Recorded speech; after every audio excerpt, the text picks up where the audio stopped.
diturunkan. Tujuan utama dari hadis diperintahkan disampaikan, puncaknya membentuk manusia yang beradab. Insan yang beradab. Ini percuma kalau ada orang hafal Quran, tapi adabnya tidak ada. Karena kata Quran pun ada orang hafal Quran, tapi zalim, ada. Buka Quran surah 35, ayat 32. Paling kiri sebelah atas di mushaf. Ya, "Tsumma awrasnal kitaba alladziina istafayna min 'ibadina faminhum zalimun li nafsi." Kami akan wariskan Al-Quran sampai bisa dihafalkan oleh sementara orang di hamba kami. Cuman sayang, ada yang hafal Quran tapi zalim dengan hafalannya. Zalim itu menempatkan sesuatu bukan pada tempatnya. Ini ada gelas untuk minum, gayung untuk mandi. Ada orang minum pakai gayung, mandi pakai gelas. Itu zalim. Ada orang hafal ayat Quran tapi tidak ditempatkan pada tempatnya. Dia hafal qul huwallahu ahad. Hanya Allah satu-satunya Tuhan yang esa. Tapi dia bisa mengatakan semua agama sama. Menuju pada Tuhan yang sama, cuman caranya beda-beda. Itu artinya zalim. Kita diminta untuk menghormati keyakinan orang lain, tapi juga dilarang mencampur adukan dalam keimanan satu dengan yang lainnya. Ada orang hafal bahkan, wailul lil mukadzibin, celaka bagi yang berdusta. Tapi masih berdusta. Ada dia hafal ayatnya, jangan korupsi. As-sariqu was-sariqatu faqtu aydiyahuma, masih korupsi juga. Itu zalim namanya. Paham? Jadi bagian pertama, semua ayat diturunkan, hadis dijelaskan, tujuan puncaknya adalah bagaimana membentuk insan yang beradab, yang patuh pada setiap ketentuan Tuhan Allah Subhanahu wa taala. Ini poinnya. Hadisnya kita ambil kitab Syu'abul Iman. Saya kuatkan lewat hadis. Karangan Imam Al-Baihaqi. Nomor hadis 2010 maaf, 2010. Hadis yang populer, innama bu'itsu liutammima salihal akhlaq. Sungguh tugas utamaku yang paling tinggi saat aku diutus adalah untuk membimbing manusia menyempurnakan akhlak sehingga mampu menjadi insan yang beradab. Ini poin pertamanya. Jadi jangan dulu bahas tinggi-tinggi tentang peradaban, sedangkan kita pun belum bisa membentuk diri kita beradab. Sekali lagi, karena banyak peradaban itu hancur, akibat manusia tidak mampu menata dirinya dengan penuh adab. Sehingga tidak bisa mengontrol emosi dan keadaan dirinya. Satu ini. Nah, saya agak cepat. Misi inilah yang pertama kali diturunkan oleh Allah kepada Nabi. Untuk bisa mendidik orang-orang jahiliyah supaya beradab semua dulu. Maka diajarkan. Mohon izin, Abu Bakar menerima itu. Umar menerima itu, Utsman menerima itu, Ali, Zubair, Ubay bin Ka'ab dan sebagainya. Maka terdengarlah sampai sekarang oleh kita informasi yang sampai kepada kita dengan sangat valid ketika mereka belajar dari Al-Quran dan petunjuk-petunjuk Nabi. Maka pertama kali yang terjadi perubahan pada hidup mereka, mereka menemukan keindahan adab dalam Islam.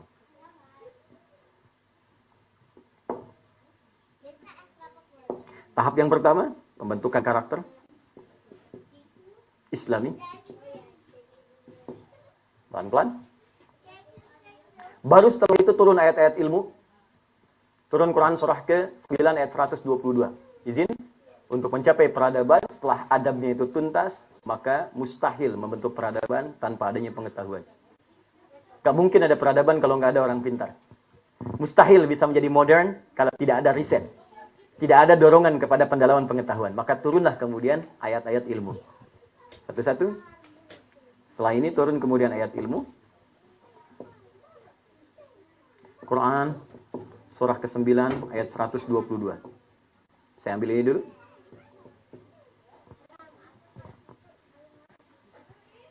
Paling kiri sebelah bawah di mushaf. Awas ya Bu ya, Pak ya, mohon izin ya. Saya tidak ingin menyampaikan sebuah informasi berhenti di sini. Maksud saya sekalian dievaluasi. Sampai hari ini, puncak adab yang ada dalam Al-Quran, itu sudah teraplikasikan belum dalam hidup kita? Nanti kita keluarkan, nih saya baru poin-poin besar. Tenang aja, kita masih berapa, sampai jam berapa sih kita? Boleh silakan. Ya, nggak ada masalah, boleh silakan. Nggak ada masalah. Bebas, alhamdulillah. Pokoknya saya jam 1 ke Brussels, Anda mau di sini sampai besok pun silakan. Nggak ada masalah. Ini kita baru ini aja, baru lewat aja gitu, baru sedikit ya. Nanti setelah itu baru kita perdalam. Detailnya belum.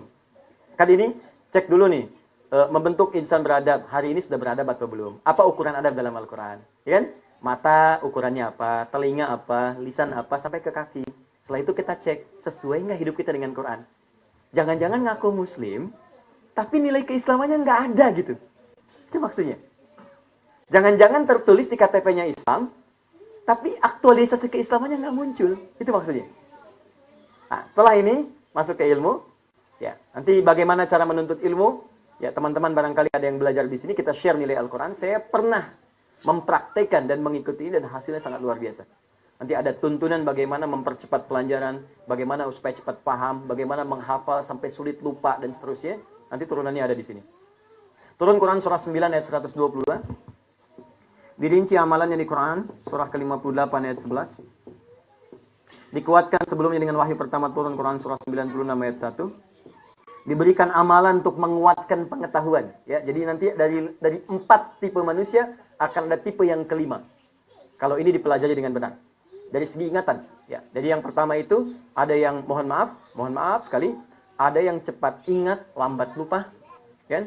Yang kedua itu ada yang lambat ingat, ya, kemudian cepat lupa. Ya. Kemudian ada lagi yang mohon maaf cepat ingat, yang cepat lupa. Ya, ada lagi yang lambat ingat, lambat lupa. Ya, yang berbahaya itu adalah yang lambat ingat, cepat lupa. Itu yang paling bahaya. Ya. Saya terangkan sampai 2 jam, paham? Belum. Tambah 30 menit baru mengerti. Begitu keluar musola, lupa. Ya. Nah, yang ini unik. Yang ini akan melahirkan manusia tipe nomor 5. Cepat ingat dan sulit lupa. Ini bukan mau ingat, mau lupa saja susah. Biasanya kan utang yang begitu. Ya. Ini ilmu. Ini mau lupa susah. Sekat aja pokoknya. Ini tipe yang sangat luar biasa. Jadi amalannya nanti ada di Quran, di akhir ayat, Quran surah kedua, akhir ayat 282. Ini ada paling kiri sebelah bawah. Ya, akhir ayatnya. Oke. Ini diaktualisasikan sampai ke riset, sampai ke studi banding. Kata Allah silakan jalan-jalan. Silakan Anda sekolah. Ya, sampai ke Leiden, sampai ke Utrecht di sini, sampai ke Amsterdam. Ya, sampai ada yang kemudian ke Hamburg, ke Jerman, nyebrang dikit, ke Munich, ya. Sampai silakan turun kemudian Quran untuk analisis perbandingan studi misalnya Quran surah ke-27 ayat 69. Qul siru fil ardi, katakan pada umatmu ya Muhammad silakan jalan-jalan ke muka bumi. Berpetualang. Ya, fanzuru kaifa kana akibatul mujrimin. Kemudian ambil riset perbandingan. Bagaimana orang-orang bisa menghadirkan peradaban di tempat mereka. Ya, ada kaum Ad, alam taro kaifa fa'ala rabbuka bi'ad. Ya, ada kaum Thamud, lihat peninggalannya, jalan-jalan ke Jordan, kemana, belajar sampai sana. Tapi analisis juga, kenapa peradaban itu tidak mampu membangkitkan mereka untuk bertahan dalam kehidupan, malah hancur. Dan kamu jangan seperti itu kemudian hari. Ini dalil Anda untuk sekolah ke luar negeri. Jika ada ustadz yang bertanya, kenapa jauh-jauh sampai ke Belanda? Firman Allah Subhanahu wa Ta'ala. Keren kan jawabannya? Dah, baru setelah ini membangun peradaban. Ya, kita bicara pada peradaban. Di peradaban dasarnya dibentuk oleh 2 hal yang sangat penting. 1, membentuk insan yang beradab, kemudian diisi dengan pengetahuan. Setelah pengetahuan ini ada, dikombine kemudian dengan mempelajari. Ini ayatnya 1.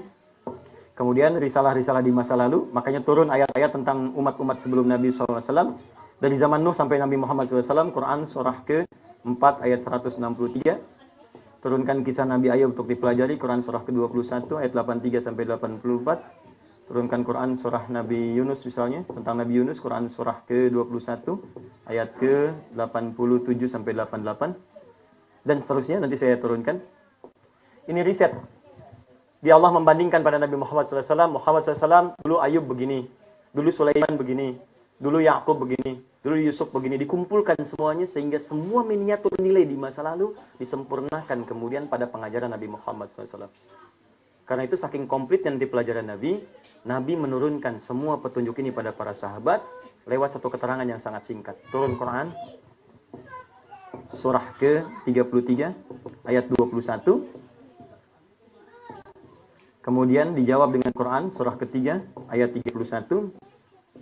Kemudian rahasia besarnya dikumpulkan semuanya ini oleh Imam Al-Bukhari dalam kitabnya Sahih Al-Bukhari.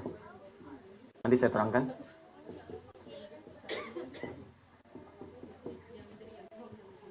Kita baru ini ya, baru selewat saja ya. Ini baru poin-poinnya saja, nanti kita detailkan. Jadi dari semuanya ini, kemudian Allah perkenalkan, jadi kalau ilmunya sudah kuat, adabnya sudah bagus, Allah turunkan konsep-konsep di masa lalu, dari mulai Fir'aun, Namrud yang menyimpang dengan segalanya, dengan semua peradabannya, maka Allah perintahkan kemudian untuk mengikuti semua petunjuk Nabi.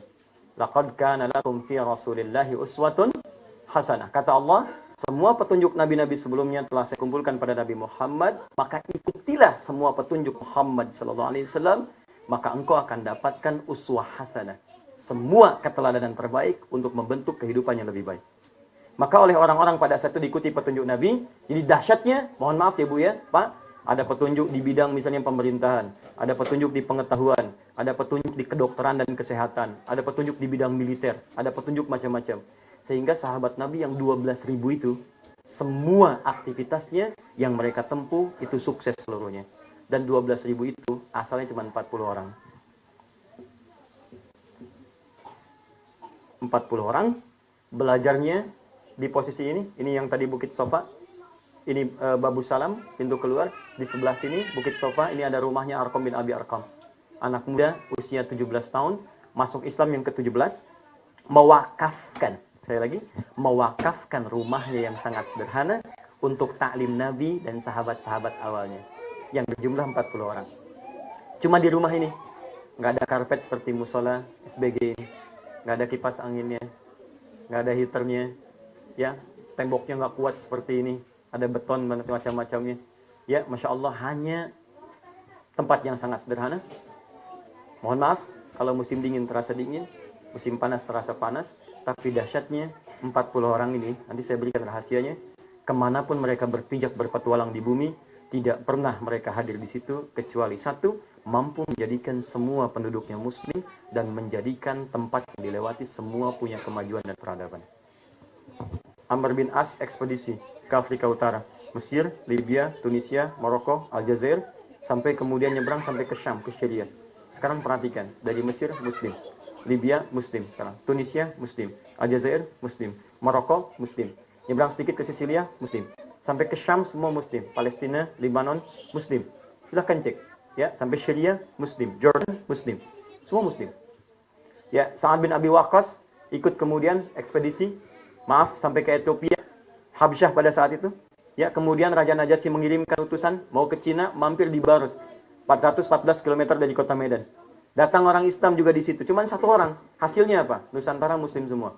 Sekarang lahir Indonesia, Malaysia, Filipina bagian selatan, Thailand selatan, Rakhine sukunya Rakhine, muslim semua, satu orang. Dari 40 ini, semua orang, apapun profesinya, selalu sukses. Abdurrahman bin Auf, modalnya cuma pakaian. Dipraktekkan tips bisnis dari Nabi. Diberikan turunannya oleh Nabi. Cuman punya waktu 3 tahun, jadi orang paling kaya di Madinah, yang kapaknya saja terbuat dari emas. Hijrah pertama ke Madinah, 3 bulan pertama, itu langsung jadi orang paling kaya nomor 2 di Madinah. Setahun jadi paling kaya, 3 tahun nggak ada tandingannya, kapak terbuat dari emas. Orang paling kaya sekarang, tanya, punya kayu putih cap, kapak aja belum tentu punya gitu ya. 40 orang. Nanti puncaknya, Nabi punya 12.000 orang sahabat. Dari 12.000 ini, 38 jadi panglima. Kehebatan satu panglimanya bisa menaklukkan Persia dan Romawi. Seperti Khalid bin Walid. Anda bayangkan. Maka dirangkumlah oleh Al-Imam Al-Bukhari semua tuntunan Nabi ini yang diterapkan dalam miniatur profil para sahabat, maka jadilah kitab Sahih Al-Bukhari. Sahih Al-Bukhari itu nanti akan berisi 97 bab. Setiap babnya berisi langsung tuntunan dari Al-Quran dan hadis Nabi SAW bagaimana membentuk peradaban di bumi. Dari mulai kitab iman, sampai kitabnya ilmu, sampai kitab bisnis tijarah, sampai kitab orang sakit, sampai dengan imarah kitab pemerintahan. Al-Bukhari, 97 bab. Secara singkat, maaf ya, kita masih sekilas dulu. Nanti sepeninggal Nabi kemudian jadi maju. Orang Islam kemana-pun kemudian membawa risalah Islamnya. Maju, dibawa ke Baghdad sampai muncul peradaban Islam di Baghdad. Dibawa ke Andalusia, padahal itu cuma berenang, Bu. Abdurrahman Ad-Dakhil cuma berenang di situ. Ya, berenang, datang ke sana, memimpin di sana. Yang sebelumnya kemudian diawali dengan orang Andalusia sendiri. Awas, hati-hati ya. Fokus baik-baik. Orang Andalusia sendiri, orang Spanyol, datang kemudian ke gubernur namanya Musa bin Nusair di wilayah Afrika. Jadi Afrika itu dulu, itu provinsi Islam. Provinsi. Anda bayangkan, gubernurnya itu memimpin satu benua. Gubernur Islam, mimpin satu benua.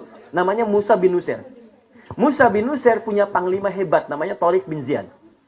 Di masa itu kedatangan utusan dari Andalusia, sekarang Spanyol, minta dibantu, dibebaskan dari kekejaman Raja Rodrik.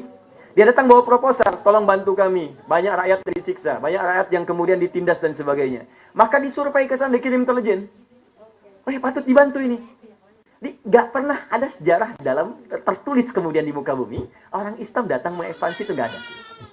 Orang Islam datang untuk ambil wilayah, kemudian menghancurkan, itu gak ada. Gak ditemukan. Ini permintaan datang untuk dibantu. Begitu datang ke sana, ditolong, dikirim 10.000 pasukan. Dipimpin oleh Tariq bin Ziyad.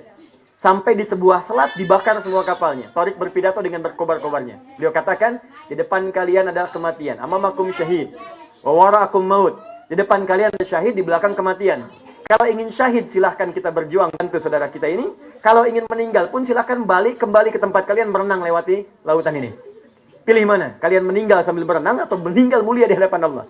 Maka semua berteriak, Allahu Akbar, Allahu Akbar, Allahu Akbar, berjihad. Sampai ditalahkanlah kemudian Raja Rodrik. Dibuka kemudian Andalus. Begitu selesai dibantu mau pulang, rakyat Spanyol meminta, tolong tinggal di sini, tolong bantu bangun kami. Maka dibangunlah di situ. Dan dari keturunan Muawiyah nanti, dinasti Muawiyah namanya Abdurrahman, masuklah ke situ, dibimbing oleh beliau. Anda tahu apa yang terjadi? Begitu Islam masuk, diturunkan bekal-bekal yang tadi saya sebutkan itu tiba-tiba bisa menjadikan Spanyol di puncak peradaban di Eropa. Maka muncullah kemudian pengetahuan di sana. Ditemukan penemuan-penemuan. Ayat-ayat ilmu ini dipraktekkan, Bu, Pak. Maka sekarang saya akan rinci. Ya. Dari situlah kemudian Islam masuk ke Eropa, membentuk peradaban, sampai akhirnya terjadi pergulatan pada tahun 1491, dan berakhir dengan perjanjian Perdesias.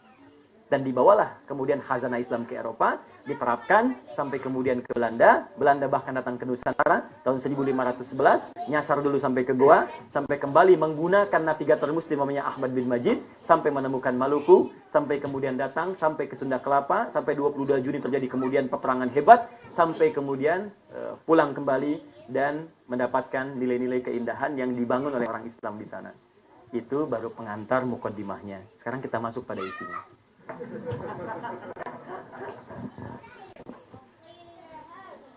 Sudah siap? Baik.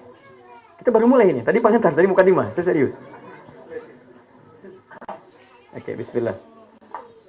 Mohon izin saya agak lambatkan sedikit. Gak usah dihapus. Ya, biasa. Di Putra ini luar biasa emang, Masya Allah ya. Kalau di tempat lain saya pengen hapus, nggak ada yang bergerak segini ya, Masya Allah. Kalau di sini nggak pengen saya hapus, pengen ngapus gitu. Luar biasa, imannya kuat nih, Masya Allah. Sabar Mas ya. Ya, saya mohon izin melambatkan karena tadi hanya sekilas saja, jadi saya percepat. Sekarang kita pelan-pelan turunkan Islam dan pengaruh peradaban Islam ke Eropa. Bagaimana peradaban Islam dibentuk? Maka ia memiliki 3 karakter yang paling utama. 1, Al-Quran memberikan pandangan mustahil peradaban itu dibentuk kecuali akan dimulai dasarnya atau pokoknya oleh insan-insan yang beradab. Karena yang kita bentuk peradaban, maka motornya mesti punya adab. Manusianya mesti punya adab. Maka yang pertama kali dilakukan oleh Al-Quran adalah mendidik setiap manusia untuk memiliki adab yang paripurna. Maka diturunkanlah ayat-ayat oleh Allah melalui lisan Nabi Muhammad SAW untuk memberikan bimbingan bagaimana membentuk insan beradab. Nah, inilah yang ingin saya koreksi dulu dengan detailnya. Saya turunkan ayat-ayatnya. Coba dicek ibu bapak ke anak-anak kita. Karena nanti yang mengisi masa depan itu anak-anak kita. Kalau anak kita tidak siapkan dari sekarang, bagaimana mungkin mereka setidaknya bisa menyesuaikan dengan peradaban ke depan. Yuk kita turunkan. 1, Allah menurunkan ayat-ayat spesifik dulu bimbingan tentang pribadi, bimbingan tentang tubuh kita. Dari tubuh ini, ujung kepala sampai ujung kaki, bagaimana dibimbing kita menjadi manusia yang beradab. Jika ada yang menyimpang dari ketentuan ini, artinya masih ada yang harus disempurnakan. Yuk, kita mulai dengan ayat mata misalnya. Pelan-pelan, ada Quran. Surah ke-24, Cahaya, ayat 30 sampai 31. Mohon izin, bagi orang beriman, ini sifatnya mutlak. Jadi kewajiban. Kalau bagi manusia umumnya ini tawaran. Bahkan bahasa Qurannya indah. Manusia manapun yang ingin dan punya kemudian, kecenderungan kuat untuk mengambil nilai Al-Quran dan dipraktekkan, dia akan maju kata Allah. Jadi, kalau dia mau praktekkan isi Quran, dia akan maju. Misal, ayat kejujuran dipraktekkan di Eropa, Eropa akan jujur. Ayat kedisiplinan dipraktekkan di Eropa, Eropa akan disiplin. Ayat kesabaran dipraktekkan di Eropa, Eropa akan sabar. Jadi, kalau Anda pun mau mengamalkan isi Quran, kata Allah terbuka, silakan. Tapi bagi orang beriman, saya jadikan wajib untuk diamalkan. Kewajiban inilah ketika Allah turunkan pada kita. Ingat cara memahaminya. Sebetulnya bukan ingin membebani, tapi ingin meningkatkan kualitas hidup kita. Makanya dipaksa lewat kewajiban. Sebab kalau nggak dipaksa, nggak dikerjakan.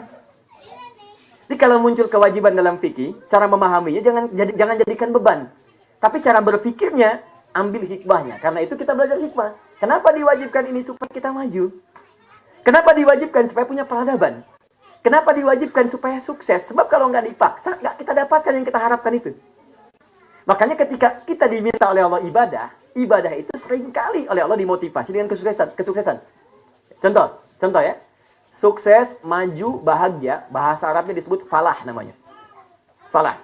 Kalau sukses saja tapi kurang bahagia disebut fauz namanya. 29 kali disebutkan dalam Al-Quran. Dengan turunannya. Fauzi, fauzan, faizah. Ya, fauz itu sukses. Jadi kalau ada yang namanya di sini fauzi, fauzan artinya orang yang diharapkan sukses dalam hidup. Walaupun belum tentu bahagia. Oke. Ada yang bahagia ya. Lawannya farah, fariha. Ya, farhan sifatnya. Farah perempuannya. Kalau ada yang namanya Muhammad Farhan, diharapkan bahagia dalam hidupnya. Walaupun belum tentu sukses. Sekarang pilih. Ya, sukses tapi tidak bahagia atau bahagia tapi nggak sukses. Nggak ada pilihan ketiga, nggak usah maksa. Kaya tapi gelisah atau miskin tapi tenang, pilih mana?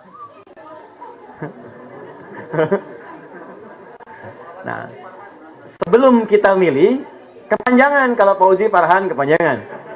Maka Allah kirimkan kata yang ketiga. Biasa di antara pilihan yang sulit selalu ada yang ketiga. Alternatif. Allah tidak tawarkan 1, 2 tapi langsung memberikan yang ketiga. Kalau Anda ingin sukses, bahagia, ya, kaya, tenang, nikmat hidup, bahasa Arab disebut falah namanya. Falahun.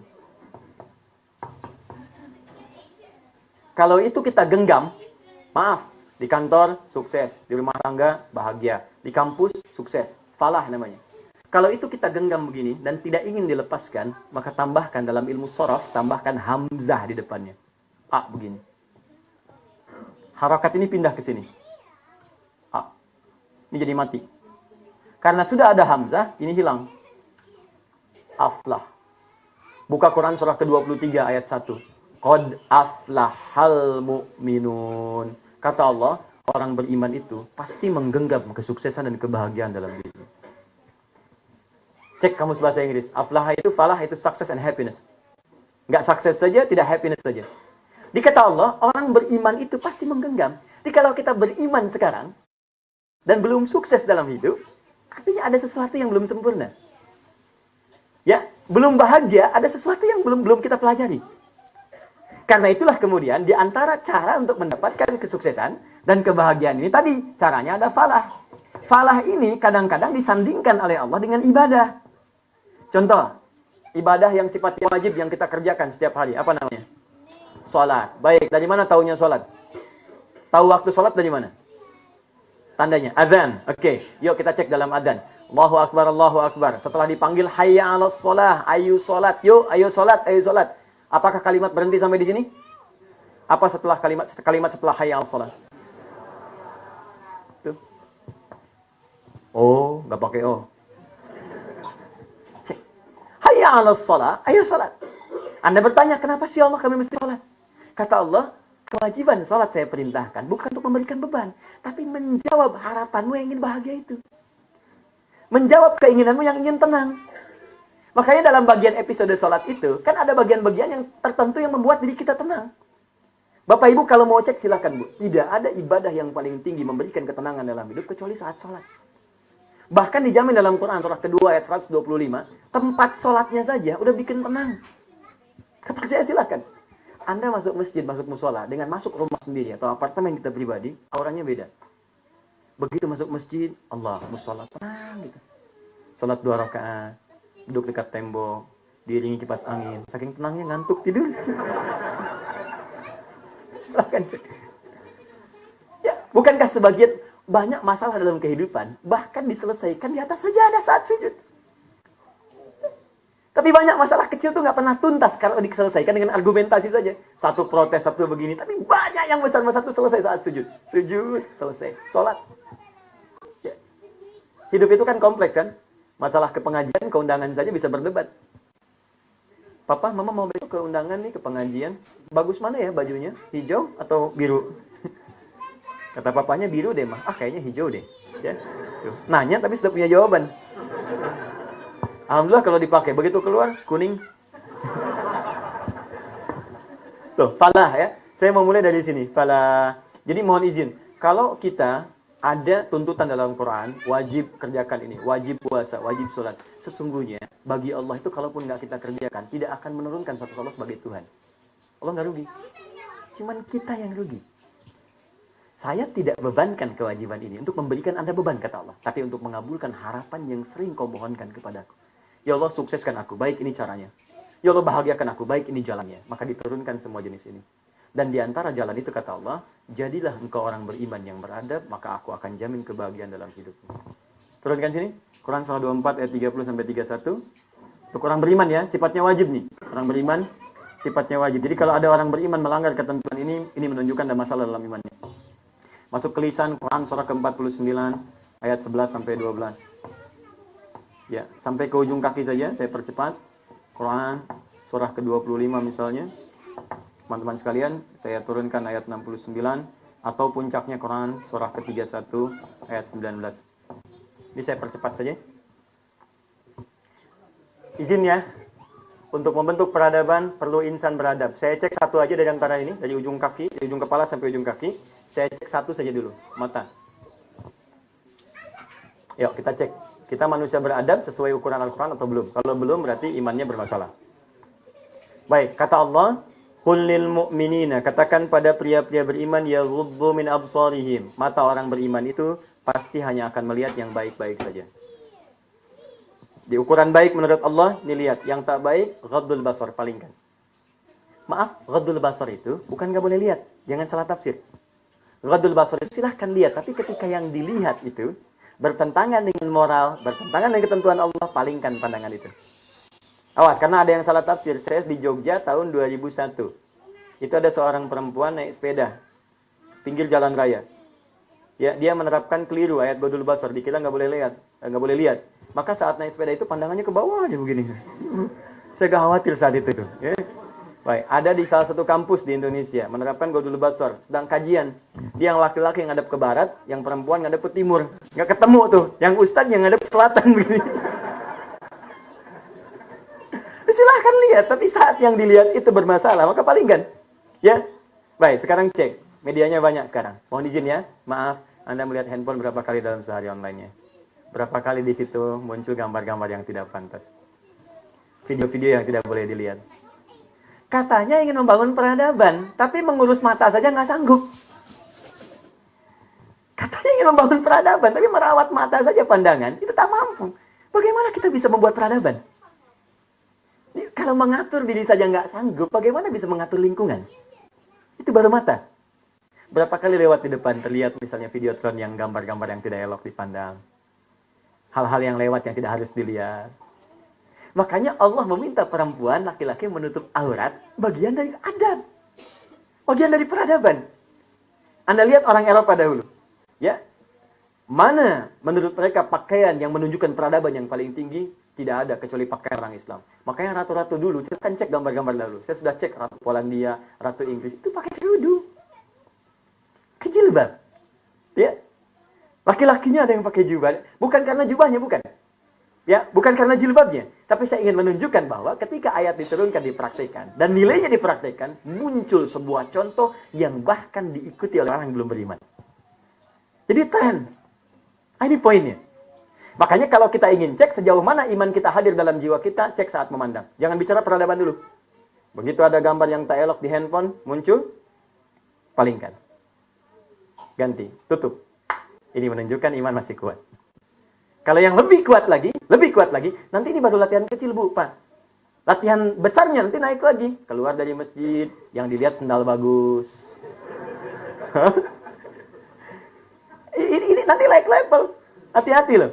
Baik. Kalau imannya sudah benar, baru yang pandangan saja yang lihat. Nanti kalau makin tinggi lagi, itu di Quran surah 3 ayat 133, itu lisannya bisa berucap istighfar. Padahal memalingkan pandangan saja, itu iman sudah bagus. Tapi ada yang beristighfar. Wasari'u ila maghfirah. Jadi begitu melihat begini, dia palingkan astagfirullah. Itu menunjukkan imannya makin kuat. Tapi ingat, jenis istighfar ini terbagi 3. Jadi, berpaling dan beristighfar, astagfirullah. Ya, maaf. Yang kedua, berpaling tanpa istighfar. Berpaling. Yang ketiga, ini yang paling banyak. Beristighfar, tapi nggak berpaling. Astagfirullah. Dosa ini. Astagfirullah. Itu paling banyak. Itu paling banyak. Nah, minimal, kalaupun belum mampu beristighfar sambil berpaling, maka palingkan. Itu latihan kecil. Nanti latihan besarnya, mohon maaf. Maaf, melihat yang tidak harus dilihat. Ya, ada istri di rumah, tapi yang dilihat status istri orang lain. Nah, keluar dari masjid bisa ketukar sendal. Saya tuh bingung. Masjid itu tempat ibadah. Harusnya iman makin kuat. Tapi begitu keluar, kok bisa ada ketukar sendal? Tadi nasi di mana ya? Iya ya, mana astagfirullahaladzim di sini rupanya. Istighfar dulu dipakai. Padahal dia ke masjid nggak pakai sendal. Sekarang naik level, kotak infak ada yang hilang gitu. Kok bisa? Gitu. Kan dari penyakit yang ringan, Bu. Terus mau ngajinya tinggi, membentuk peradaban. Gimana kemudian bisa terjadi kalau yang ini aja nggak bisa dilakukan? Terus masuk ke proyek sekarang, coba cek. Berapa banyak proyek yang tertukar, berapa banyak nol yang bertambah, berapa banyak yang salah ditanda tangan. Itu kan yang sekarang masalah real yang kita alami sekarang. Umat muslim terbesar, 260 juta penduduknya, ya 80% muslim. Sekarang nilai ini udah muncul belum gitu? Tugas kita. Bukan mencela, tapi membangun. Quran tidak pernah menghadirkan celaan. Makanya saya sering katakan, kalau ada Anda belajar dengan saya dan pandai mencela, termasuk even kepada yang non-muslim, maka saya bersaksi saya tidak pernah mengajarkannya. Saya tidak pernah mengajarkan celaan ataupun masalah yang kita bangun solusi. Solusinya apa? Solusinya apa? Sekalipun kalau barat maju, jangan dicela. Tapi kita lihat bagaimana bisa maju. Oh, dia ngambil dari kita. Ya, kita yang punya, kenapa nggak dipraktekkan? Kenapa sibuk mencela kemajuan orang, tapi tidak mengevaluasi diri? Itu fair. Kalau kita mau mengkaji, itu fair sekali, silakan. Mereka mengkaji, kita mengkaji. Mereka riset, kita riset. Mereka berkembang, kita berkembang. Itu fair. Yang tidak boleh itu berbuat curang. Makanya ditata dari awal. Mata jangan melihat yang salah. Telinga jangan salah. Kaki jangan salah. Nah, ini ketika ini tak mampu dikerjakan, maka ini yang akan merusak kemudian pada peradaban. Dan banyak peradaban hancur karena ulah tangan manusia. Bawa ke kantor. Mana proyeknya? Ini, Pak. Kenapa begini? Ya, Pak, nggak apa-apa, tapi fee-nya bagus, Pak, 1 miliar. Maaf ya, jari ini jari tahiyat. Tidak akan pernah saya gunakan untuk maksiat. Tuh, ganti. Itulah insan beradab. Kalau jadi semua seperti ini, demi Allah saya katakan, kemajuan itu tinggal menunggu waktu saja. Balik lagi yang tadi. Nih Pak, tadi ganti. Kok masih sama? Fee-nya yang diganti Pak, jadi 10 miliar. Astagfirullahaladzim. Udah saya bilang, ini tangan tahiyat, gak akan pernah bermaksiat. Tunggu saya istighfar dulu.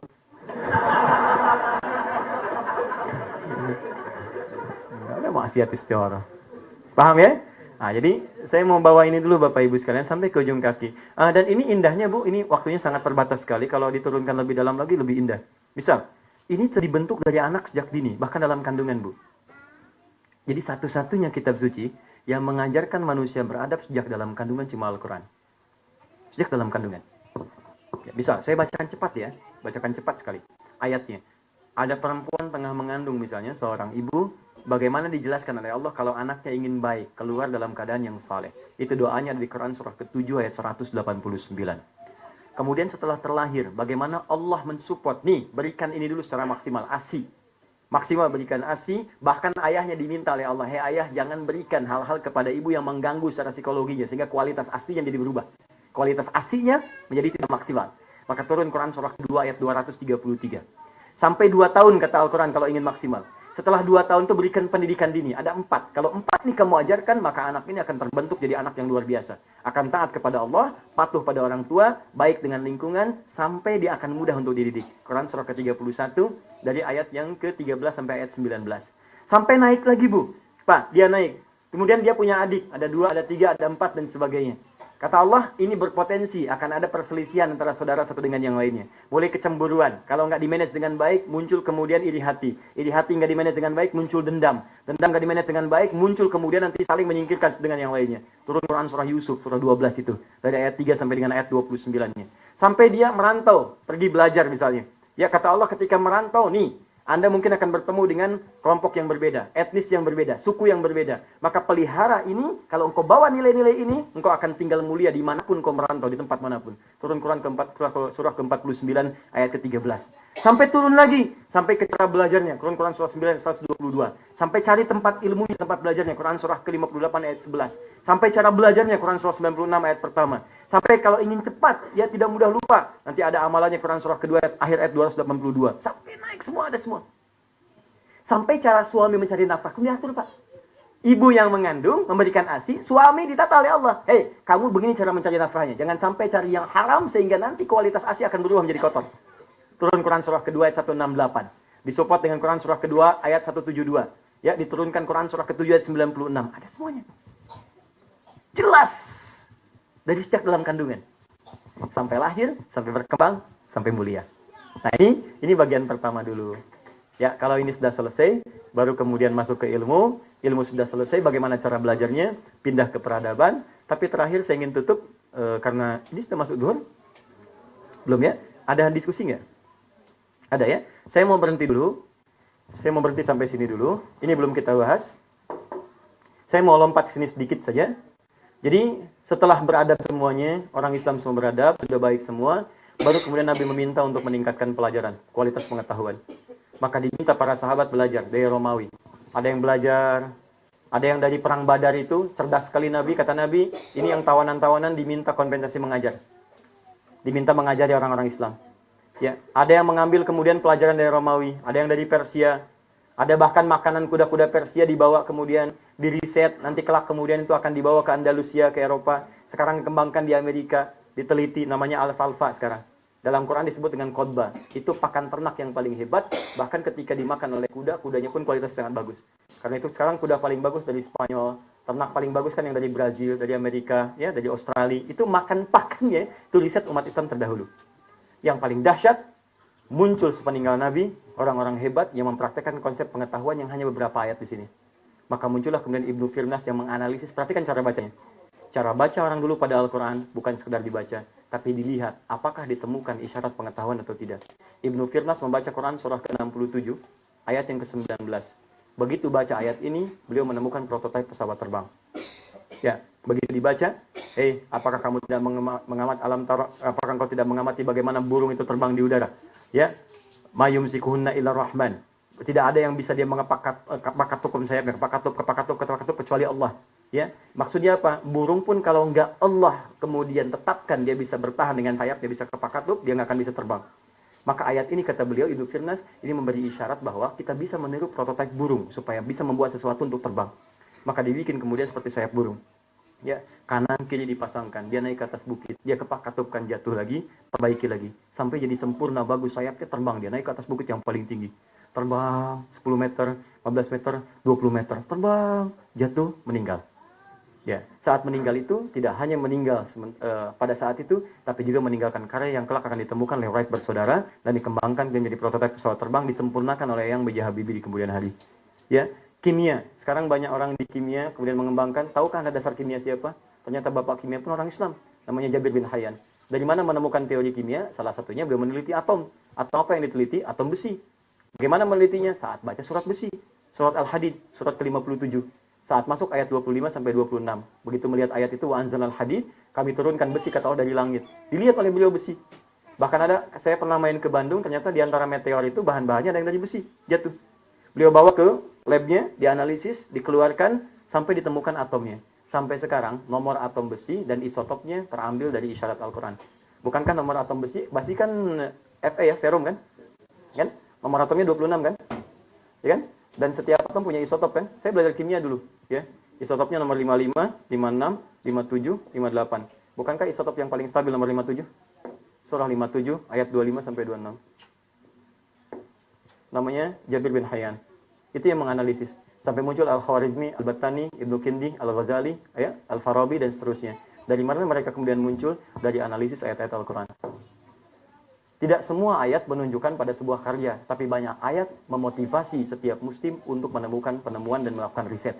Dari sinilah muncul riset, sampai bikin jam, sampai bikin sabun, sampai bikin macam-macam dan seterusnya. Anda main silakan. Saya kemarin dari Manchester. Saya autumn di Manchester. Saya masuk ke museum di Manchester. Begitu masuk ke sana, Masya Allah, Anda akan temukan dipajang di situ bagaimana penemuan umat Islam yang kemudian dikembangkan di Eropa. Penemu sabun ternyata orang Islam, kan? Penemu banyak macam-macam. Anda ke Melbourne, ke Australia, ada museum, Islamic Museum di sana, ternyata banyak juga karya umat Islam, sampai dibikin hologramnya. Dari pesawat sampai catur yang kontroversial sekarang, yang macam-macam itu banyak karya umat Islam ada di situ. Nah, singkatnya, umat Islam mulai lemah, Quran mulai ditinggalkan, kebiasaan riset mulai menurun, mulai senang dengan harta benda, mulai terkecoh dengan urusan dunia, bukan mengembangkan membangun dunia lagi, tapi menikmati dunia dengan berlebihan sehingga lupa dengan semangat riset dan nilai-nilai Quran ini. Akhirnya itu semua berpindah tangan, terjadi perselisihan, dan memang masa-masa peperangan, ditaklukkan, dikalahkan kemudian oleh tentara Talibis pada saat itu, dibawalah kemudian semua kejayaan ini mulai ke Eropa sampai terjadi perjanjian Tordesillas tahun 1493. Maka dunia dibagi oleh Paus kepada dua bagian, ada bagian barat, ada bagian timur. Dibagi dua tuh. Maka disinilah kemudian dikembangkan, Khazanah umat Islam dibawa, yang dari Spanyol, dibawa kemudian ke barat, dianalisis, dikembangkan. Asalnya orang-orang barat belajar ke Spanyol. Saya belajar setahun materi ini. Ya, mereka belajar.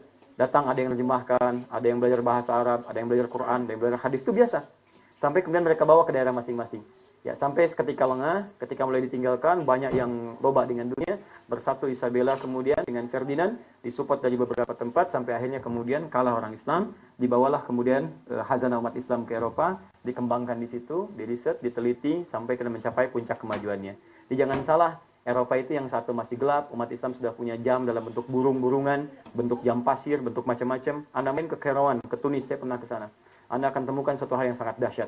Ada masjid, ada lapangannya, di tengah-tengahnya tahun 150 Hijrah. Sekarang 1441 Hijrah. 150 Hijrah itu sudah bisa membuat jam astronomi. Ya, jadi begitu jamnya itu dipasang, tempat sholat di depan, maaf ya, tempat sholat di masjid, depan itu ada penunjuk waktu. Naik tangga, 1, 2, 3 tangga, di atasnya ada hitungan astronomi, berdasarkan sinar matahari. Jadi sudah ada hitungan, ditancapkan kemudian besi di sini, dibuat bulatan, di sini dituliskan Zuhur, Asar, Maghrib, kemudian sampai dengan Isya, ditulis sampai sini, dibuat lingkaran, di sini dibuat pundakan, naik tangga sini 1, 2, 3, di sini ada hitungan falak ya, astronomi. Jadi kalau matahari kemudian mulai bersinar ke sini, sinarnya mantul ke sini, dari pantulan itu dipantulkan ke tongkat ini, dia akan mantulkan bayangan. Ke Zuhur, masuk sholat Zuhur. Ke Asar, masuk sholat Asar. Ke Maghrib, sampai hilang berarti Isya. Itu sudah ada tahun 150 Hijrah. Dikembangkan kemudian sampai dengan ke barat, digali di barat, sampai yang paling dahsyat, saya sudah pernah mengkaji tentang teorinya Ibnu Sina Al-Basair. Itu ditemukan oleh Einstein di kemudian hari, dari situ kemudian kembangkan lagi menjadi teori relativitas, I sama dengan MC kuadrat. Einstein itu divonis pada saat itu sangat tertinggal, bahkan sangat jauh, bahkan keluar kata-kata yang tak pantas saya ungkapkan sekarang. Tapi dengan menemukan bukunya Avicenna, Ibnu Sina, beliau belajar ya tentang teori cahaya, tentang dikembangkan sampai menemukan teori relativitas dari kitabnya Al-Basair. Anda akan temukan banyak hal di situ. Tapi sekali lagi, sah-sah orang belajar. Jadi kalau orang Eropa belajar dari Khazanah umat Islam, sah. Nggak ada masalah di situ. Yang jadi persoalan, kita sekarang kenapa tidak menggali itu dan menghadirkan kembali semangat riset dalam kehidupan kita untuk mencapai peradaban yang diharapkan. Ya, saya tidak akan sampai kepada titik yang paling jauh, sampai kemudian Belanda juga ya datang memasukkan Nusantara tahun 1511. Ya, karena mendengar ada banyak rempah-rempah, dipotong di tengah. Ini kalau nggak dapat itu nggak bisa hidup. Karena musim dingin, butuh gas, butuh macam-macam dan seterusnya. Yang datang 1511, nyasar ke Goa, balik lagi, ya, sampai menemukan seorang navigator bernama Ahmad bin Majid. Di-hire-lah navigator ini, sehingga sampai kemudian ke wilayah Maluku bagian timur. Sampai kemudian ke Sunda Kelapa. Sampai menemukan bibit kopi. Dia bawa bibit kopi ke sini. Bawanya dari Yaman saat itu. Saat bawa bibit kopi ke Yaman, pengen ditanam di Jakarta. Jadi ternyata nggak tumbuh. Yang sekarang jadi wilayah Pondok Kopi. Ya di BKT itu. Ya, sampai dibawa kemudian ke Parahyangan. Begitu ditanam di situ hasilnya bagus, varietasnya bagus. Sampai kemudian dikembangkan, ekspor pertamanya nomor 2 setelah Yaman. Ekspor keduanya sama dengan Yaman. Ekspor ketiganya nomor 1 sampai dibuat kemudian datang ke Bandung, ya. Kemudian di Bandung ini pada sebuah puncak tertinggi dia bikin satelit yang disambungkan dari mulai ke Paris sampai dengan ke Jawa. Sampai Bandung itu dikenal dengan Paris Panjava. Gitu ya. Nah, riset dari kopi, cuma dari kopi sampai dengan teh. Sampai kemudian dibawa ke sini, dikembangkan. Dan itu semua resume-nya ada di Leiden. Datang semua anak ke Leiden, datang masuk ke situ. Riset kopi paling lengkap di Indonesia adanya di Leiden, di Belanda. Itu baru kopi. Dan kualitasnya tinggi. Kopi itu kopi yang paling tinggi yang kemudian dipasarkan sampai di Eropa. Makanya ketika minum kopinya enak rasanya. Malam bisa bangun, untuk tahajud dulu orang, untuk belajar, untuk macam-macam. Ya di Indonesia dikasih perahnya. Bayangkan di sini berapa euro dijual. I want a cup of Java. Ya, 2 euro, 2 euro. Di Indonesia 1000 dapat 3 bonus 1. Terus pengen bikin peradaban gitu kan. Gimana? Nah, ini yang maksud saya, karena dasar ini nggak ada. Kita pengen lompat ke 3, cuman ini nggak ada. Ya, ini yang mau saya sampaikan. Jadi, saya bersyukur hari ini ada di sini, dan kita bisa melihat berbagai hal yang bisa kita kembangkan. Ayo kita budayakan. Teman-teman yang kuliah, ingat bahasa Qurannya ya. Saya mungkin lompat tadi. Tapi ada satu yang ingin saya tutup, kata Quran. Sifat orang Islam itu ketika belajar, dia bukan sekedar datang untuk tahu. Tapi dia datang untuk paham. Sampai ia keluar dengan pemahaman yang sempurna. Jika ada orang Islam yang belajar seperti itu, maka kata Allah statusnya sama dengan mujahid fisabilillah. Turun Quran surah 9 ayat 122. Wa ma kana al-mu'minuna liyanfiru kaffah. Itu tidaklah semua orang beriman itu mesti berjuang semua ke medan perang. Ya, karena belum tentu semuanya perang terus. Ya, falaula nafara min kulli firqatin minhum ta'ifah, hendaknya ada sebagian orang yang spesifik khusus ya lihat tafaqahu fid din untuk belajar tuntunan-tuntunan dalam agama. Tuntunan agama dibagi dua, ada ilmu agama khusus, tafsir, Quran, hadis, fikih, ada ilmu umum yang menguatkan nilai agama. Silakan, kimia, fisika, biologi, matematika, macam-macam, arsitektur, belajar kata Allah. Cuman bahasanya menggunakan fikih, artinya paham. Kalau pakai ta di depannya, artinya serius, sungguh-sungguh. Kalau pakai tasydid sebelum akhirnya, artinya double motivasi, karena tidak mudah mengerjakannya. Maka kata Quran, ayo, ya Anda yang masih belajar, belajarlah dengan serius, sungguh-sungguh, dan usahakan sampai paham. Al-Quran tidak menyukai ada orang masuk kelas, duduk paling belakang, nggak pernah nanya, ya, walaupun mengejar untuk ujian. Saya pernah di beberapa negara di Timur Tengah, kemudian ada banyak orang heran. Masya Allah Syekh Adi katanya. Kenapa? Allah yang wajib tuh Indonesia. Orang Indonesia itu luar biasa. Emang kenapa? Saya belajar 3 bulan. Terus besoknya mau ujian, teman saya Indonesia pinjam catatan saya. Saya dapat 7,5, dia dapat 8 katanya. Saya bilang orang ini nggak tahu di SKS itu kan. Tapi itu kelebihan yang luar biasa. Cuman kekurangannya ilmunya cuma sampai ujian. Lepas itu hilang. Yang tadi itu terus terbawa. Makanya banyak orang kita itu, misalnya belajar bahasa nih. Bahasanya ujiannya bagus tuh. Bahasa Arab sempurna 100. Tapi bahasa ketika diucapkan nggak keluar. Orang-orang sana nilai 7,5. Tapi kalimatnya tuh kayak orang Arab. Ya, nah ini yang dimaksud oleh Quran. Kata Allah, ayo teman-teman yang arsitektur yang belajar di sini, yang belajar macam-macam, jangan sampai Anda masuk kampus tanpa memahami satu huruf yang Anda pelajari. Pahami sampai paham betul, kuatkan pemahaman, dan kalau itu sudah dilakukan, perhatikan kalimat Qurannya, indah sekali. Waliyunziru, saya tutup, qaumahum idza raja'u ilaihim la'allahum yahdharun. Kata Allah, kamu pulang. Pulang ke negara kamu. Pulang ke bangsa kamu. Pulang ke kampung halamanmu. Kampung. Tinggal di mana? Tinggal di desa mana? Tinggal di kota mana? Bantu mereka. Bahasa Quran. Waliyunziru qaumahum, ingatkan mereka, share ilmu kepada mereka. Bangun kampungmu supaya maju, kata Allah. Skala besar, negara, bangsa. Itu bahasa Quran. Di ketika ilmu itu dipelajari dengan benar, dengan cara yang sempurna, dengan pemahaman yang baik, maka hal pertama yang dilakukan, kata Allah, bangun kembali bangsamu. Pulang. Bangun negaramu. Kalaupun ada di sini, kirimkan risetnya. Share ilmunya. Kembangkan. Maka cita-cita itu yang bisa menjadikan, insya Allah, kita lebih mulia di hadapan Allah Subhanahu wa Ta'ala. Ya, saya kira itu yang bisa saya sampaikan. Yang selebihnya kita perdalam dengan diskusi, dan semoga Allah muliakan kita semua. Subhanakallahumma bihamdika asyhadu an la ilaha illa anta astaghfiruka wa atubu ilaik. Saya akhiri bagian pertama, kita jeda sekitar 2 menit untuk saya melihat beberapa soalan-soalan ini, dan kita lanjutkan dengan sesi diskusi insyaallah. Assalamualaikum warahmatullahi wabarakatuh.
kita pelan-pelan diskusi ya.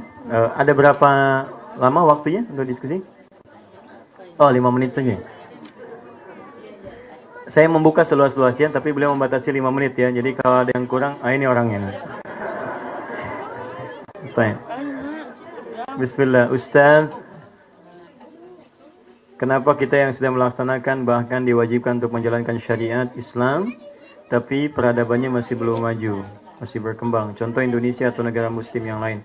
Sedangkan negara barat yang tidak menjalankan syariat malah maju. Ini konteksnya peradaban modern atau kekinian. Baik, ini sederhana saja.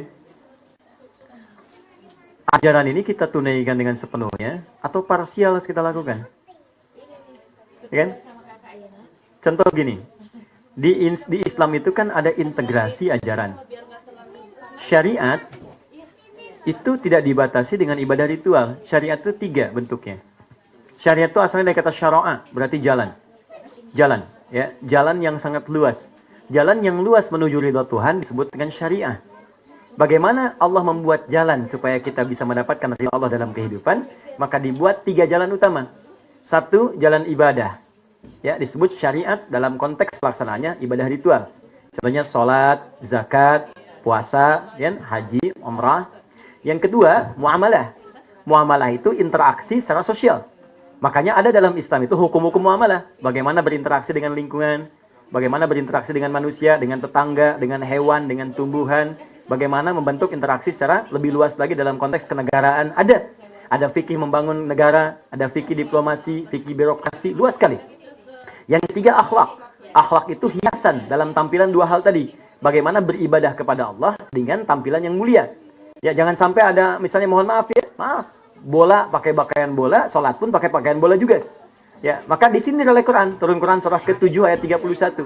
Kata Allah, ya bani Adam khudhu zinatakum inda kulli masjid. Hei anak cucu Adam, kamu ini kondangan manusia, pakaian bagus. Kenapa saat aku yang undang pakaian biasa-biasa? Itu akhlak dalam ibadah. Akhlak dalam bermuamalah, bagaimana misalnya bicara dengan orang di atas kita, bagaimana menghadap kepada atasan, bagaimana mengajak kepada anak-anak, ada semua jalannya. Nah, persoalannya sekarang, syariat Islam itu dipahami hanya sekedar bimbingan dalam ibadah. Bukan tuntunan dalam kehidupan. Sehingga komprehensivitas ajaran Islam itu tidak terpraktekkan dalam kehidupan. Jadi, karena itu jangan ada paradoks ini ya. Ya, jangan ada perbedaan-perbedaan atau bahkan pemisahan. Mohon izin ya, mohon izin. Ketika Anda berkata-kata yang baik, itulah Islam. Ketika Anda semangat belajar, itulah Islam. Ketika Anda meriset, itulah Islam. Karena itu Islam satu-satunya agama yang punya jawaban dalam setiap persoalan kehidupan. Silahkan Anda cek. Dari bangun tidur sampai tidur lagi, cuma ada Islam. Cuma Islam yang punya bimbingan. Bangun tidur, ada bimbingan dalam bentuk doa. Mau makan, ada doanya. Masuk toilet, ada doanya. Keluar toilet, ada doanya. Perkara di toilet pun diatur juga. Ini yang dikerjakan, ini yang harus tinggalkan. Jadi kalau urusan toilet yang kecil aja ada aturan, apalagi yang besar. Maka dari itu, kalau kita ingin mendapatkan peradaban itu, dalam bentuk aktualisasi pengetahuan, maka jangan pisahkan Islam hanya sekedar muncul di masjid saja. Di atas sajadah saja, tidak. Tapi bawa bimbingan Islam dalam konteks pelajaran. Tadi sudah ada, serius saat belajar, riset dengan baik, praktekkan ilmu, bekerja sama dengan yang lain, munculkan tim-tim untuk eksplorasi, itu Islam. Nah, spirit itu dibawa kemudian ke barat. Ingat ya, syarat maju itu bukan sholat. Syarat maju itu riset, belajar, praktekkan. Sholat itu memberikan keberkahan kepada peradaban yang dibangun. Jadi kalau nggak ada sholat, nggak akan berkah. Kalau cuma mau ngebangun, sudah ada yang dulu. Fir'aun bangun, hancur juga. Namrud bangun, hancur juga. Nabi Muhammad SAW membangun sampai sekarang bertahan syariatnya. Silakan cek. Apalagi kalau nilai ini dipraktekkan, pengetahuan diri, riset, segala diadakan, Allahu Akbar. Saya yakin berkah. Itu janji Allah Quran surah ke-7 ayat 96. Walau anna ahlal qura amanu wattaqau lafatahna alaihim barakatim minas sama'i wal ardh. Kalau satu penduduk negeri mau mempraktekkan iman dan takwa kepada Allah dengan sempurna, maka kami akan turunkan dan buka pintu keberkahan di langit dan bumi. Jadi persoalan utamanya secara klasik adalah Islam hanya diberhentikan dalam konteks aktivitas di rumah-rumah ibadah saja atau di tempat-tempat spiritual saja, tidak dibawa dalam kehidupan sehari-hari. Maka dari itu saya mohon ya, yang di Belanda di sini tolong praktekkan. Di kantor praktekkan kejujuran. Praktekkan kemudian kedisiplinan. Ya, buka jam 7, kantor datang setengah 7. Kamu kok awal banget datang ke sini? Sampaikan Al-Quran yang meminta saya untuk disiplin dalam bekerja. Ibu bertetangga dengan teman ibu masak. Masih ingat hadis Nabi? Kalau ada orang masak sampai baunya ke tetangga, maka bagilah tetangga walaupun cuma. Oh, hafal kuahnya kan? Baik. Tapi cara membacanya bukan dengan terjemah. Jangan sampai Anda masak opor, kuah bagi tetangga, Anda makan ayamnya. Ya, kok cuma kamu dibagi kuahnya aja, hadis Nabi. Bukan, Anda yang salah memahaminya. Ya, berbagi. Tapi yang paling indah, perhatikan, yang paling indah, tidak pernah hadis itu mengatakan kalau tetangga Anda itu muslim saja. Even itu non-muslim. Anda masak, bagikan.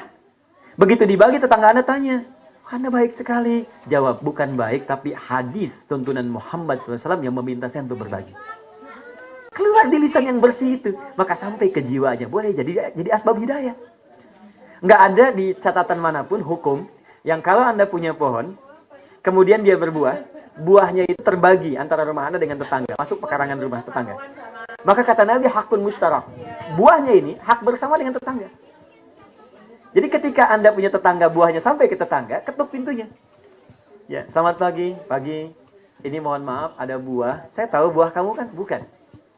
Buah saya, kalau masuk pekarangan Anda, itu milik kita berdua. Jangan tunggu Anda minta izin, kalau sudah pengen, ambil saja. Itu aturan dari mana? Nabi saya yang memerintahkan untuk berbagi. Saya cuma lihat pohonnya, Anda lihat buahnya. Tidak adil kalau Anda cuma kebagian sampahnya, saya ambil buahnya. Ya, Nabi saya perintahkan. Itu indah kalimat itu. Walaupun dia tidak tahu hukum buah, mungkin beda dengan hewan. Besoknya ayam Anda main ke dia, kan? Itulah Islam. Ya, itulah Islam. Ya, jadi Anda, maaf, di kampus, serius, riset, cari yang paling bagus, ajak diskusi. Kalau ditanya, kenapa Anda selalu senang dengan begini? Katakan, Al-Quran memerintahkan saya untuk gemar berdiskusi. Hadis meminta saya untuk serius dalam meriset. Orang kalau cuma cari yang kecil-kecil, ini cari yang besar-besar.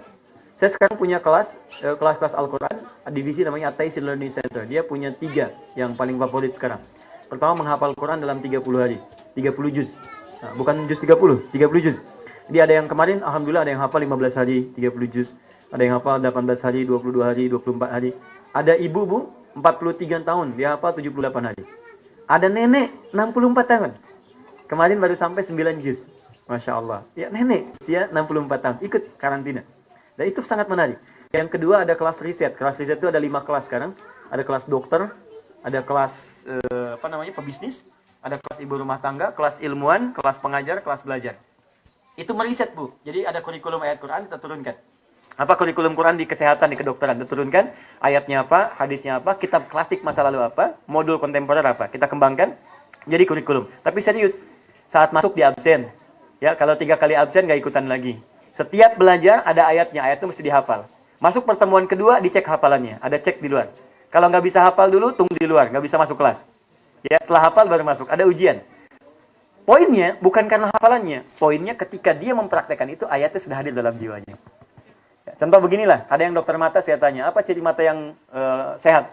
Dia bilang, ya Ustaz, kalau matanya itu bagus, optiknya sempurna, pandangannya jelas, nggak ada alat bantu. Saya bilang, saya banyak temukan yang begitu. Tapi dia nggak bisa bedakan mana sendal dia, mana sendal orang. Mana proyeknya, mana proyek orang. Apa masalahnya? Berhenti sampai di situ. Makanya kita bedah anatomi dalam Al-Quran. Dalam dunia kedokteran, anatomi hanya tubuh saja, fisik. Tapi dalam Al-Quran ada anatomi roh, ada anatomi akal, dan integrasi antara akal dengan roh dengan anatomi tubuh. Itu sangat indah. Nah, jadi Bapak Ibu sekalian, itu yang kita tampilkan sekarang kalau ingin maju.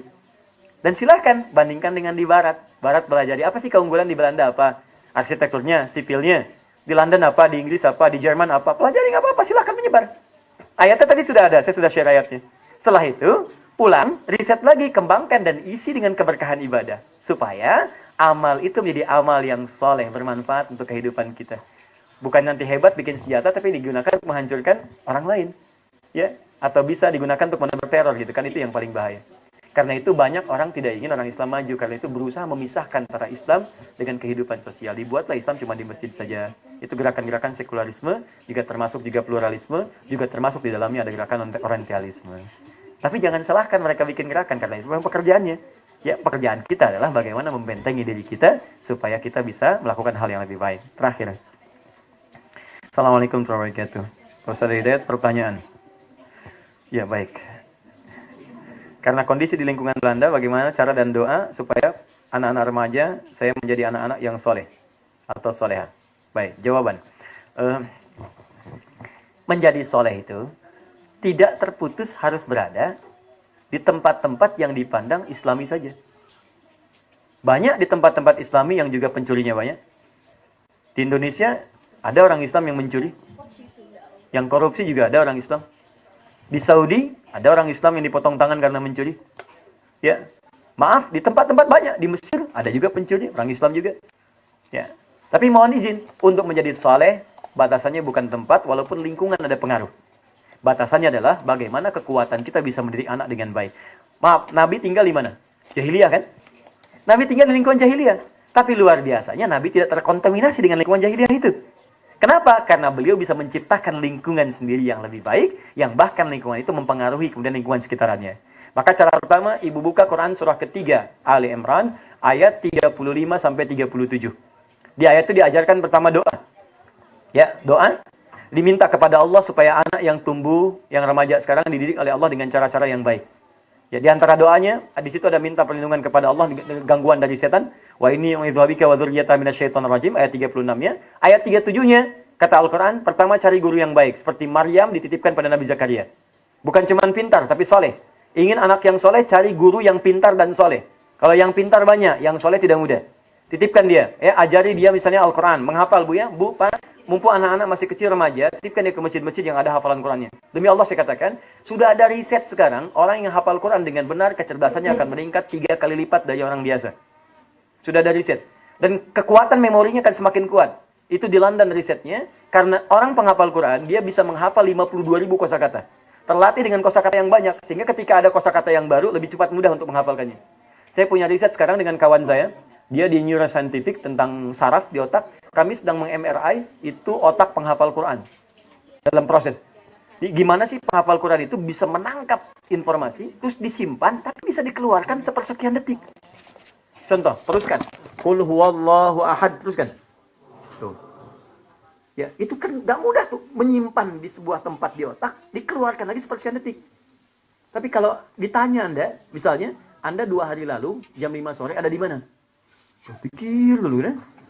Ya, bahkan ada yang terhenti yang disebut dengan lupa itu. Nah, sekarang kita akan MRI bagaimana jalurnya informasi itu masuk ke dalam otak dan bagaimana dia keluar. Dari situ akan dibuat sebuah metode bagaimana mengingat sesuatu dengan cepat dari inspirasi penghafal Quran. Kami sekarang sedang membuat sebuah riset untuk meriset hadis Nabi sallallahu alaihi wasallam.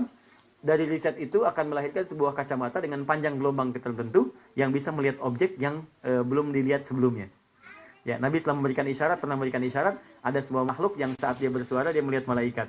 Nah, kami sedang meneliti komponen optik di mata makhluk itu, dikeluarkan dalam bentuk nanti kacamata, dengan panjang gelombang tertentu, nanti begitu Anda pakai, nah itu risetnya sih puncak tertingginya bisa melihat yang belum pernah dilihat sebelumnya.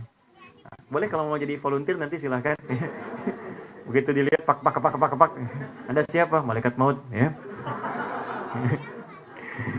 Baik, nah itu diantaranya. Kemudian cari guru yang soleh. Kemudian yang terakhir, carikan tempat yang membuat dia terproteksi dari lingkungan yang tidak baik.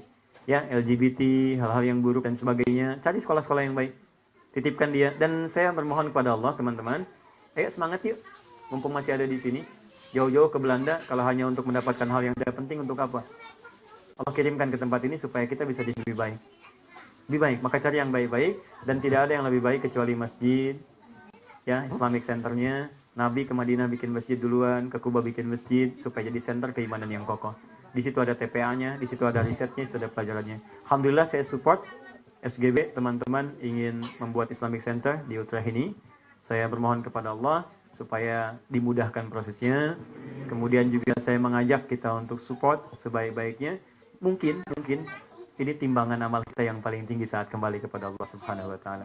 Biasanya sih begini, kalau mengisi itu mudah, tapi membangun itu tidak mudah. Karena itulah orang yang membangun sekecil apapun dia sahamnya di sana, ketika digunakan lagi oleh orang lain setelahnya, maka pahalanya akan mengalir baginya dan terus akan abadi sampai ia kembali kepada Allah Subhanahu wa taala. Maka tadi kalau di awal disebutkan ada gerakan wakaf untuk membangun Islamic Center, ya saya kira diwujudkan dulu Mas visinya dengan baik, kemudian dipetakan caranya dari kebutuhannya. Saya pernah membantu teman-teman juga yang di New Zealand, kita kemudian support di Australia, cuma 5 menit selesai itu semua. Ya, saya tanya tadi berapa sih jumlahnya Muslim di Belanda, ada 50.000.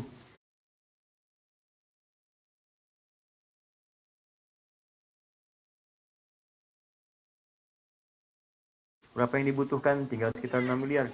Saya bilang ya kalau seperti itu cukuplah 10 euro ya per orang, 10 euro per orang. Kalau mau dicicil silahkan, mau bikin sertifikat wakaf silahkan. Walaupun dalam Islam tuh nggak ada sertifikat. Kalau setiap ibadah ada sertifikat, masya Allah banyak sertifikat kita. Sertifikat sholat, sertifikat ngaji, sertifikat puasa gitu kan. Nah, maka saya kira mungkin 10 euro itu yang bisa memberatkan mizan kita di hadapan Allah Subhanahu wa taala, atau berapapun yang mungkin bisa kita dapatkan. Mudah-mudahan Allah muliakan kita semua.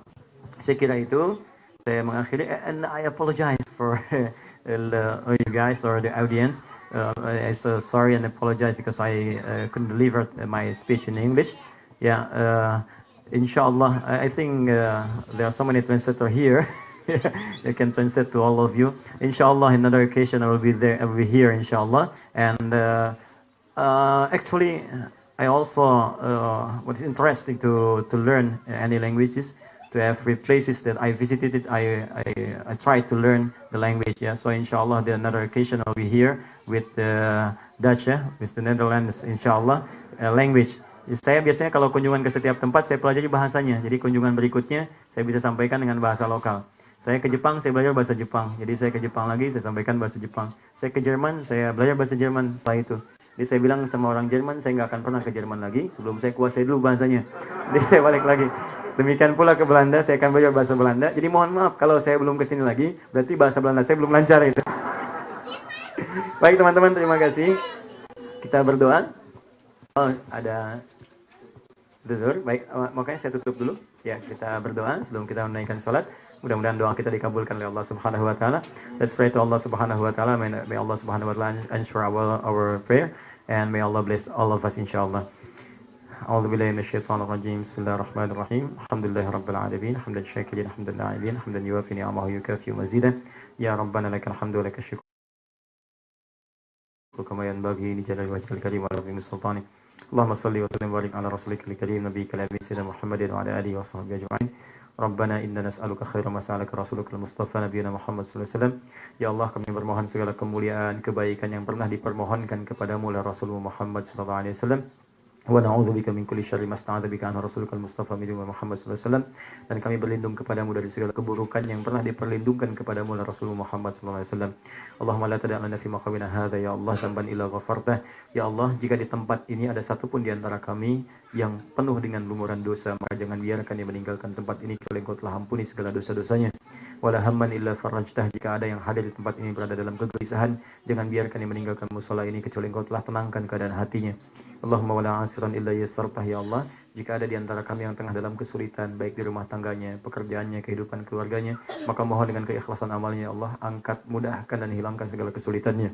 Allahumma wa maridun illa syafaitah, ya Allah, jika di antara kami ada yang tengah uji dengan penyakit, seberat apapun penyakitnya, maka mohon angkat dan sembuhkan segala penyakitnya. Allahumma alimna ma yanfa'una, Allahumma alimna ma yanfa'una, wafiqna ma ta'alamna, wafiqna lina'lama ma ta'alama bih. Ya Allah, kami mohon ya Allah, anugerahkan kami ilmu yang bermanfaat, berikan kami kekuatan untuk bisa ya Allah memahami apa yang kami pelajari, dan berikan kami kemampuan untuk mengamalkan apa yang telah kami pahami. Rabbana atina fid